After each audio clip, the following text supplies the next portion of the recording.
Pessoal, então eu vou começar só de uma maneira mais didática para tentar explicar... Opa, voltei. Para tentar explicar um pouco para vocês um universo que até para quem faz parte dele é complexo. Mas há algum tempo atrás, o Google, que completou 18 anos no ano passado, decidiu fazer uma reorganização e se tornou um grupo ou uma holding chamada Alphabet, né? E aí dentro da Alphabet a gente tem o Google e tem o que a gente chama de Other Bets, que são outras apostas deste grupo. E aí a gente tem empresas tão interessantes quanto Google X, né, que está pensando inovações que a gente chama de moonshot innovations, então inovações de grande transformação ou disrupção em diferentes setores, até, por exemplo, a Calico, que está pensando como a gente vai conseguir viver para sempre bem, né? Ou a Waymo, que saiu de dentro da Google X e hoje é a empresa que toca toda a linha ou toda a frente de desenvolvimento dos carros autônomos dentro do Google. E o legal é ver que o Google tem uma perspectiva que sempre foi muito permeável, uma cultura muito permeável e que isso talvez seja um dos principais ingredientes de inovação que a gente tem dentro da nossa cultura até hoje. Esse aqui é um gráfico que eu gosto de trazer porque mostra o histórico de aquisições do Google nos últimos anos, né? Houve um ano em que o Google comprou praticamente uma empresa por semana, tá? E aí a gente consegue ver dentro dessa coluna aqui a divisão dos produtos do Google e para quais produtos ou para quais tecnologias as aquisições foram feitas. Então o Google tem uma perspectiva de ser muito ativo e buscar essas inovações onde elas estão acontecendo, mesmo que elas estejam acontecendo fora da organização. E existem times específicos do Google que trabalham só com isso. Então, Google Ventures, Capital G e, mais recentemente, um novo time que se chama Gradient, que é um fundo específico para investimento em inteligência artificial.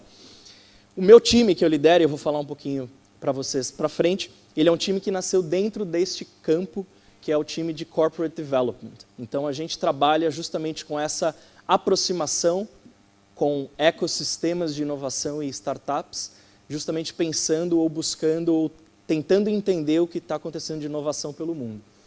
Isso nos trouxe a consolidação do que a gente chama do ecossistema do Google, né? Então, o Google tem...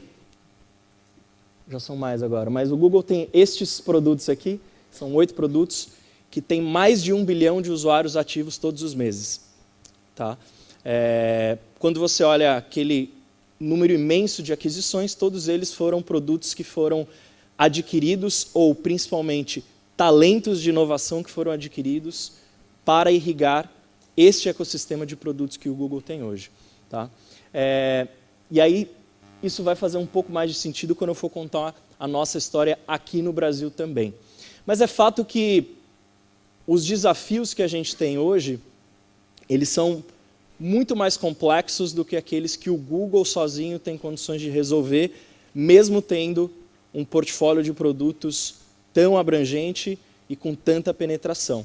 São desafios como mobilidade, transporte urbano, como educação, como conexão, como a gente trazer o mundo para essa era de conexão real.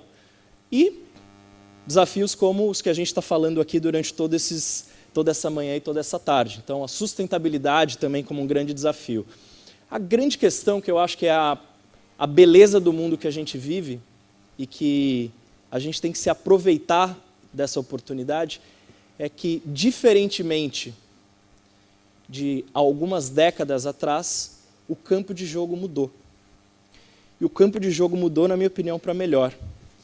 Porque se antes a gente tinha concentração de conhecimento em organizações que verticalizavam o seu conhecimento em produtos e inovação, hoje a gente tem o conhecimento aberto e, consequentemente, disperso.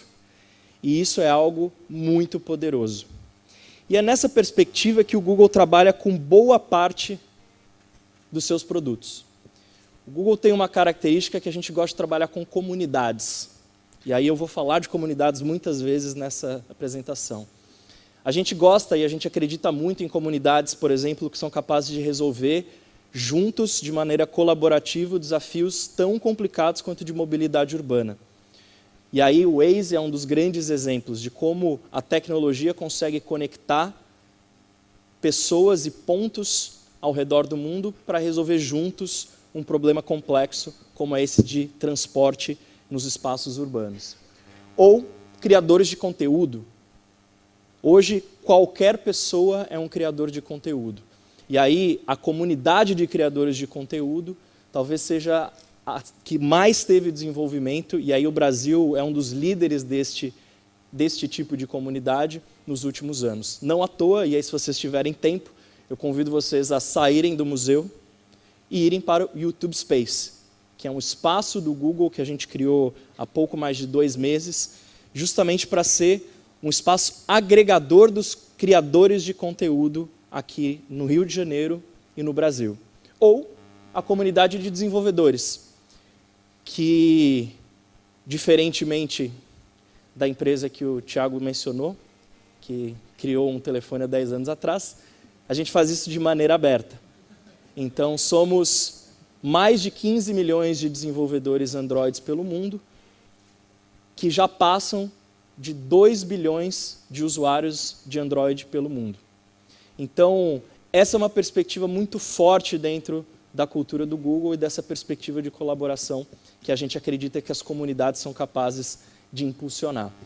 E, obviamente, os geeks em geral, os nerds em geral, pessoas que estão criando as suas próprias soluções, e aí a gente tem desde movimentos makers, como as pessoas que estão criando novas tecnologias de moeda, cryptocurrencies e afins.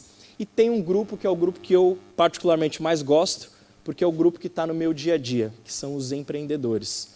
Os empreendedores que, a partir de tecnologias, tentam solucionar grandes problemas muito complexos.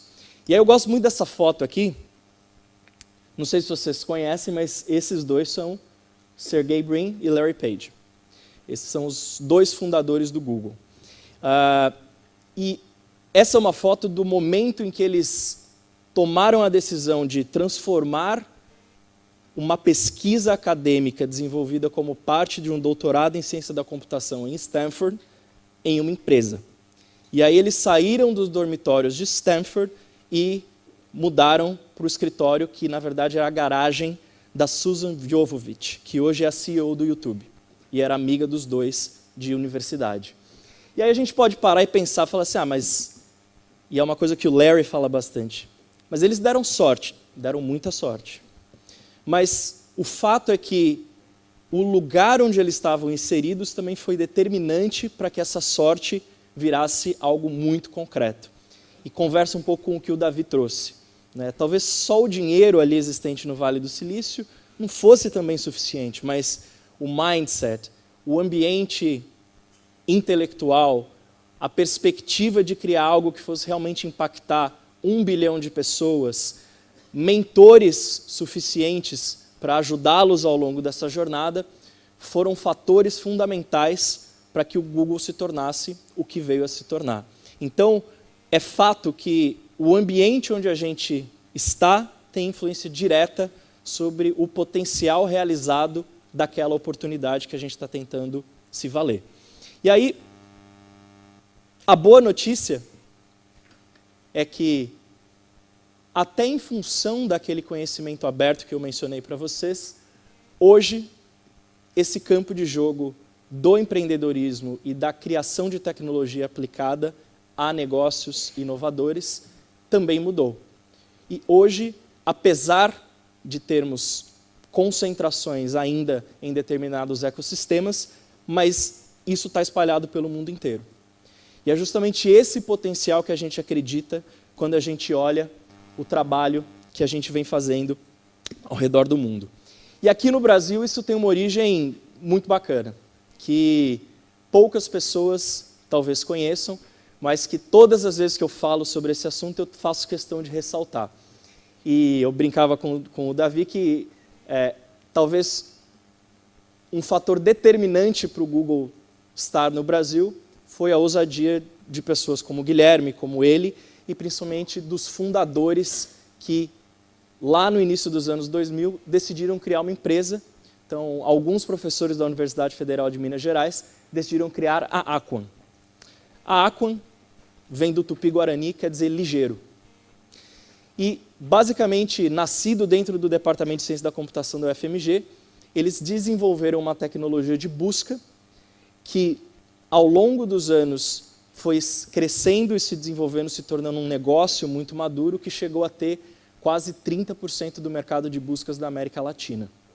E aí, em 2005, exatamente um ano depois do Google ter feito a sua abertura de capital, a Aquan foi a primeira aquisição que o Google fez e foi de uma empresa brasileira.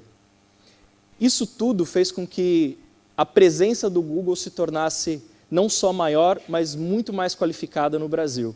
São pouquíssimos os países do mundo, são muitos os países do mundo que têm um escritório do Google. São pouquíssimos os países do mundo que têm um escritório de desenvolvimento e engenharia de ponta como a gente tem no Brasil. Então, uma empresa, uma startup que à época tinha 15 empregados, hoje é um centro de engenharia que até o final desse ano deve chegar a 150 engenheiros da computação. E eles trabalham com um produto que é mais ou menos importante para a gente, que é busca.